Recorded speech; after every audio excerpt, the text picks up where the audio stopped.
Very energetic good morning to all of you guys. As you know that I am Simran Khatun and I am a student of DC Bansari sir. So guys, अभी हम लोग की DC में preposition words की series चल रही है. जैसे कि हम लोग को पता है कि प्रीपोजिशनल वर्ड्स हमारे इंग्लिश स्पोकन के लिए बहुत ही इंपॉर्टेंट है, बहुत ही मस्ट है.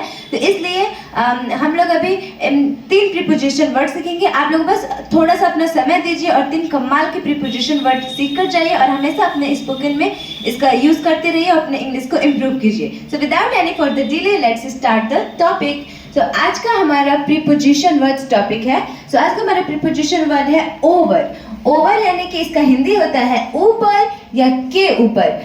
तो ऊपर या के ऊपर बिना छुए, यानी कि कोई वस्तु किसी वस्तु के ऊपर है और वो उस वस्तु को टच नहीं कर रही है तो वहां पे हम ओवर का यूज करेंगे. जैसे कि हमारे सर के ऊपर छत है तो ये छत जो है हमारे सर के ऊपर है, हमारे सर से टच नहीं कर रहा है, तो इसलिए यहाँ पे हम ओवर का यूज करेंगे. कोई भी वस्तु हो, उसके ऊपर कोई वस्तु हो लेकिन वो उसे टच नहीं करती हो तो वहां पे हम प्रीपोजिशन वर्ड ओवर का यूज करेंगे. तो आइए इसे एग्जांपल से समझते हैं. एग्जांपल से इसे और अच्छे से समझते हैं. यहाँ पे है मैं रस्सी के ऊपर से कूदी. तो यहाँ पे आया के ऊपर और ये जो रस्सी के ऊपर से कूदी यानी कि रस्सी में टच नहीं हुई, इसके ऊपर से कूदी.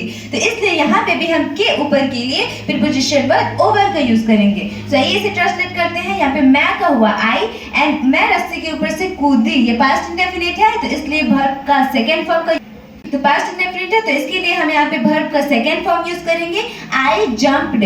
उसके बाद है के ऊपर. तो के ऊपर के लिए हम ओवर का यूज करेंगे, ओवर एंड रस्सी का द रोप. तो आई जंप्ड ओवर द रोप. ये हमारा सेंटेंस कंप्लीट हो गया. अब आइए नेक्स्ट एग्जांपल देखते हैं. यहाँ पे हमारे सर के ऊपर छत है. तो ये जो छत है वो हमारे सर के ऊपर है यानी कि हमारे सर से ये टच नहीं कर रहा है. तो इसलिए यहाँ पे भी हम के ऊपर के लिए ओवर का यूज करेंगे. जैसे कि यहाँ पे कोई भी सब्जेक्ट नहीं है तो इसलिए देयर का यूज करेंगे.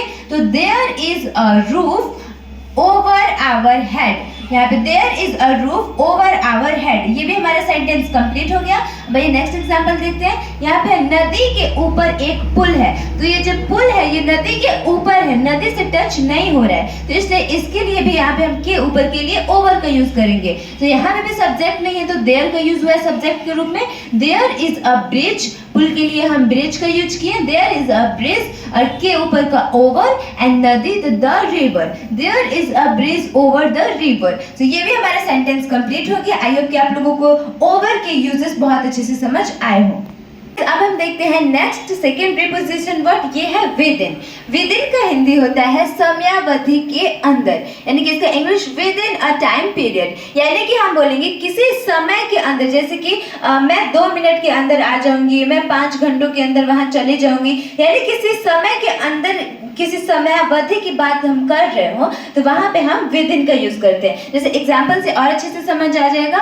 मैं 5 मिनट के अंदर आ जाऊंगी. तो यहाँ पे भी बात किया जा रहा है 5 मिनट के अंदर, यानी 5 मिनट के अंदर अंदर में मैं आ जाऊंगी. तो यहाँ पे भी हम समयावधि की बात कर रहे हैं तो यहाँ पे हम विद इन का यूज करेंगे. जैसे कि मैं के लिए आई एंड आ जाऊंगी, ये हो गया फ्यूचर टेंस. तो इसके लिए हम विल का यूज करेंगे एंड आना का कम और के अंदर. तो इसके लिए हम विद इन का यूज किए एंड 5 मिनट के लिए 5 minutes. I will come with in 5 minutes. तो ये भी हमारा सेंटेंस कंप्लीट हो गया. अब आइए नेक्स्ट एग्जांपल देखते हैं. वह 2 दिनों में ही वापस आ गई. यहाँ पे भी बात हो रही है 2 दिनों में ही, यानी वो 2 दिनों के अंदर ही वापस आ गई, 2 दिनों से ज्यादा नहीं हुआ.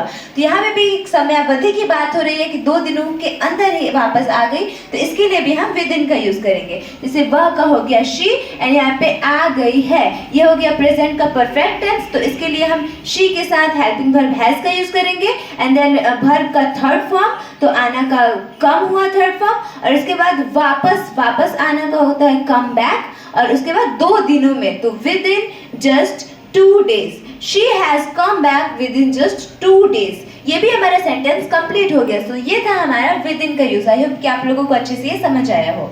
तो गाइस अब हमारा नेक्स्ट है थर्ड नंबर देन। ये प्रीपोजिशन वर्ड देन का यूज अभी हम देखते हैं। इसका मतलब होता है तुलना के लिए, यानी कि यूज्ड फॉर कंपैरिजन, यानी कि जब हम किसी से अपनी तुलना की बात कर रहे हो, किसी भी चीज से किसी भी चीज की तुलना की बात कर रहे हो, तो वहां पे हम देन का यूज करते हैं। जैसे कि मैं आपसे बेहतर हूँ, वह उससे बेहतर है, वह उससे लंबी है, वह उससे इंटेलिजेंट है, हम आप लोगों से तेज है, ऐसे हम कुछ भी तुलना की बात कर रहे हो तो वहां पे हम प्रीपोजिशन वर्ड देन का यूज करते हैं। सो ये एग्जांपल से और अच्छे से समझते हैं। जैसे कि एग्जांपल के लिए आया मैं तुमसे बेहतर हूँ, तो यहाँ पे भी कंपैरिजन किया जा रहा है कि मैं तुमसे बेहतर हूँ, तुलना किया जा रहा है, तो इसलिए यहाँ पे हम देन का यूज करेंगे। तो मैं का हुआ आई एंड आई एम बेहतर हूँ, तो आई एम बेटर, एंड तुलना की बात हो रही है इसलिए देन, एंड तुमसे तो you, I am better than you. तो ये भी हमारा सेंटेंस कंप्लीट हो गया। अब नेक्स्ट एग्जांपल देखते हैं। हम उससे लंबे हैं, यहाँ पे भी तुलना किया जा रहा है कि हम उससे लंबे हैं,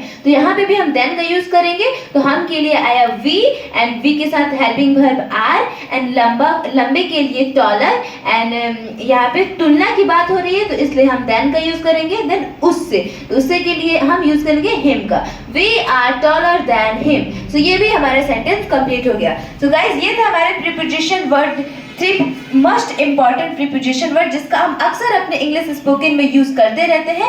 सो इसे भी आप लोग अपने कॉपी पे नोट कर ले और इसकी प्रैक्टिस करते रहे और अपने इंग्लिश को इम्प्रूव करते रहे। सो गाइस अगर आप लोगों को ऐसे ही समय समय पर अच्छे कंटेंट चाहिए, अच्छे इंग्लिश के टॉपिक्स चाहिए, तो आप लोग जुड़े रहिए डीएससी के साथ। यहाँ पे आप लोगों को जरूरत के सारे सामान समय समय पर मिलते रहेंगे। सो अगर आप लोगों को ये वीडियो अच्छा लगा हो तो please like share and subscribe कीजिए, एंड मुस्कुराते रहिए, अंग्रेजी सीखते रहिए।